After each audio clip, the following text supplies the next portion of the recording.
Nianze na kusoma utangulizi wa hotuba yangu hii kwa kumshukuru Mwenyezi Mungu kwa kutujalia afya njema na kutuwezesha kukutana hapa siku hii ya leo kushuhudia uzinduzi wa mfumo wa utoaji wa leseni za udalali na uendeshaji wa minada. Namba 2, na washukuru wote walioshiriki katika kutengeneza mfumo wa kielektroniki wa utoaji wa leseni za udalali na uendeshaji wa minada ambao utaongeza tija na ufanisi katika utaratibu wa utoaji wa leseni za udalali na uendeshaji wa minada kwa njia ya kielektroniki. Pia na washukuru wadau wote wanaofanya shughuli za udalali na uendeshaji wa minada kwa mwitikio huu wa kuhudhuria katika hafla hii. Wizara ya Fedha na Mipango imekuwa ikifanya jitihada mbalimbali katika kuongeza ufanisi wa utoaji wa huduma katika maeneo mengi, ikiwemo eneo la shughuli za udalali na uendeshaji wa minada. Kama mtakumbuka, ni mara ya pili sasa kukutana nanyi, hususan wadau mnaojishughulisha na shughuli za udalali na uendeshaji wa minada.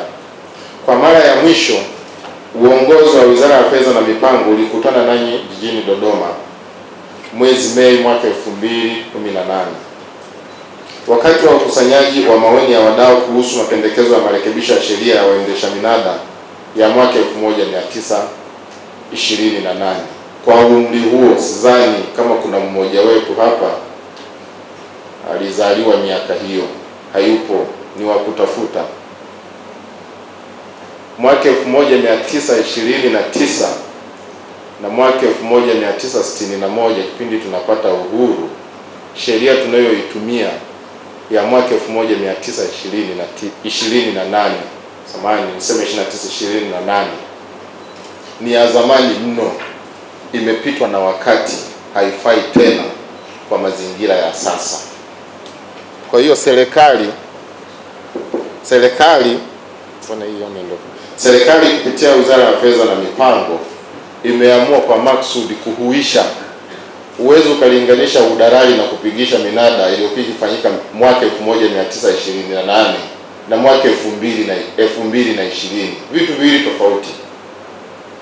Kwanza, kuna teknolojia imekua kwa kasi, watu wameongezeka na shughuli nyingi za kiuchumi zimeibuka nyingi sana kulinganisha na zilizokuwepo mwaka 1928.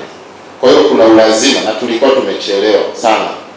Kwa hiyo kulikuwa na ulazima kuhuisha hii sheria ili iendane na wakati wa sasa hivi.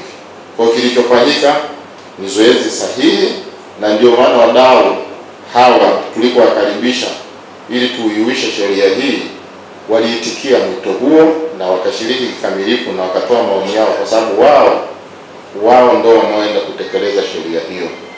Wao ndio wanaoishi hiyo sheria tukaihuisha. Kwa hiyo kwa namna moja ama nyingine inawahusu sana. Napenda kuhakikishia kuwa maoni mlioyatoa yamezingatiwa kwenye mapendekezo ya marekebisho ya sheria hiyo inayofanywa marekebisho. Ndugu washiriki, sote tunafahamu kuwa kwa miaka iliyopita kila muombaji wa leseni alilazima kufuata huduma hii makao makuu ya Wizara ya Fedha na Mipango, hali iliyopelekea kuongezeka kwa gharama pamoja na kusababisha usumbufu kwa namna moja ama nyingine. Aidha, kutokana na changamoto hizo, pamekuwepo na baadhi ya watu ambao wamekuwa wakijishughulisha na udalali na uendeshaji wa minada pasipokuwa na leseni halali, na hivyo kuikosesha serikali mapato.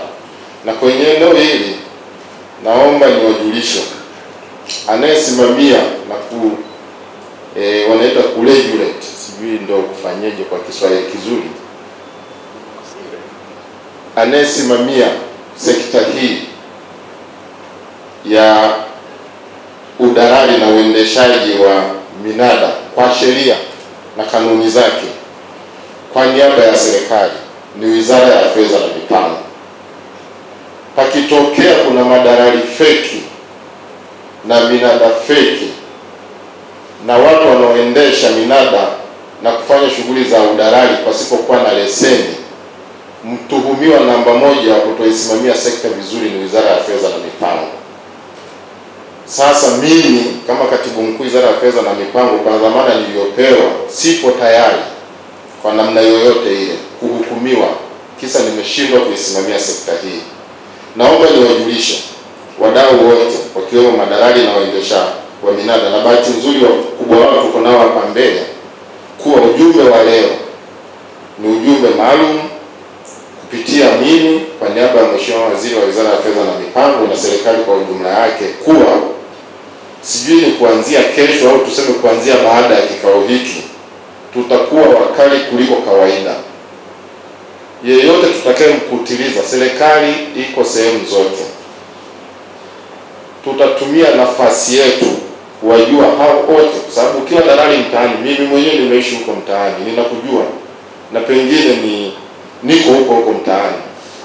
Madalali wanafahamika na kwa majina na wanajulikana. Ukiwa dalali mtaani, wewe ni mtu maarufu mno, mnafuatwa na unajulikana.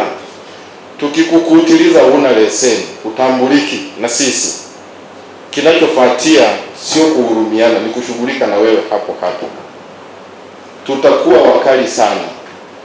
Tumeishi sheria mwaka 1928 kwa miaka yote hiyo na kuikosesha serikali mapato yake mengi sana, ikiwemo kuwalea madalali feki na waendesha minada feki. Naomba nisiwahukumu wale ambao wamekuwa wakifuata sheria. Hapana. Kina Yono, kina nani, hawa wamekuwa ni watu ambao wanajitokeza wazi, wanafuata sheria na kanuni zilizopo na taratibu zilizopo. Hawa hatuwahukumu. Yeyote atakayezingatia sheria na kanuni na taratibu zilizopo, huyu kwetu sisi ni rafiki, hatuna matatizo, kwa sababu mazingira ndio haya tunayoyatengeneza na kuyaboresha vizuri zaidi ili waweze kufanya shughuli zao vizuri. Ndicho ambacho serikali inakifanya. Maana yapo matukio mengine ambayo yanahusu serikali yenyewe moja kwa moja. Kuna minada iliendeshwa na madalali feki kwa kutumia kampuni za watu ambao kwanza hawajui. Tulipowaita wenye kampuni na kuwahoji, wakakana kuwa hawakuwahi kuendesha mnada huo, na ilikuwa ni siku ya Jumapili, siku ambayo sio ya kazi. Mnada ukaendeshwa kienyeji, mtu akapata alichokipata na akalipa malipo hayo serikalini. Tulipokuja kufuatilia na kuwachunguza, walikuwa ni madalali feki kwa serikali yenyewe kaingizwa mkenge. Watu kama hao kuanzia sasa hivi tutakuwa tunakutana nao kule Kisutu, na watu kama hao tunaenda kuwasafisha, kwa sababu kama nilivyosema, serikali na njia zake nyingi sana kuwapata wahalifu wote. Hao ni criminal, ni wahalifu. Kwa hiyo hatutawaacha. Kwa hiyo viongozi nilionao hapa, naomba mchukue ujumbe huu, wakiwemo wale ambao wamepata nafasi ya kuhudhuria hafla hii hapa ndani, wahakikimali wa mikoa, mhakikimali wa serikali na wengine viongozi wenzangu serikalini, kuwa naomba tusaidiane. Mimi mwenyewe nitakuwa mbele kuhakikisha hakuna tena biashara za ajabu kwenye sekta hii. Kwanza zinaidhalilisha sekta. Imefikia wakati mtu kishajulikana ni dalali mtaani, ni mtu ambaye unaonekana ni unaendesha biashara za kitapeli ama unaishi maisha ya ujanja. Hapana, sekta hiyo haiko hivyo. Sekta hiyo ina heshima zake. Ile ni kazi rasmi na ni kazi ambayo ni ya kiuchumi pia, na kodi za serikali kule zinakusanywa. Kwa hiyo tuko makini sana kwenye eneo hilo kuanzia sasa, na tutaongeza jicho kali zaidi. Ndugu washiriki, kupitia mfumo huu uombaji wa leseni utafanyika kwa mtandao wa internet kwa kutumia kompyuta au simu za kiganjani, lakini sio vitochi. Vitochi vile tunavifahamu vya bei ndogo vile hutaweza, kwa sababu vile havina uwezo wa kutumia internet au mtandao kujisajili na huu mfumo nyumbani au mahali popote ambapo mtandao wa internet unapatikana. Kwa hiyo ni njia rahisi zaidi. Na kwenye hili jukumu la serikali mojawapo ni kuhakikisha na wapelekea wananchi huduma kokote walipo kwa gharama nafuu, au wakati mwingine kwa gharama sufuri kabisa. wewe mwananchi unaletewa huduma na serikali kwa gharama ikiwezekana sufuri au kwa gharama nafuu na serikali, ndio jukumu la serikali. Kwa hiyo tunachokifanya hapa, mradi huu, mfumo huu umegharimiwa na serikali kujengwa, umehusisha wataalamu wetu serikalini na wadau mbalimbali, ziko gharama zimetumika, lakini wewe hatukuja madalali, hatukuja kuwaomba hela huko mchangie kujenga mfumo huu. Ni serikali imeingia gharama kujenga mfumo huu, na mwisho wa siku inawaletea nyinyi kama huduma muutumie kipindi mkiwa mnafanya shughuli zenu. Kwa hiyo serikali imeamua kuwatizama kwa jicho hilo. Aidha, mfumo huu umeunganishwa na mfumo wa malipo wa GPG ambao mwombaji ataweza kulipia ada ya leseni kwa kutumia mabenki, mawakala au simu za kiganjani, na hivyo kurahisisha na kuboresha namna ya ulipaji, kupunguza gharama za ulipaji na kuongeza uwazi na udhibiti wa fedha za umma.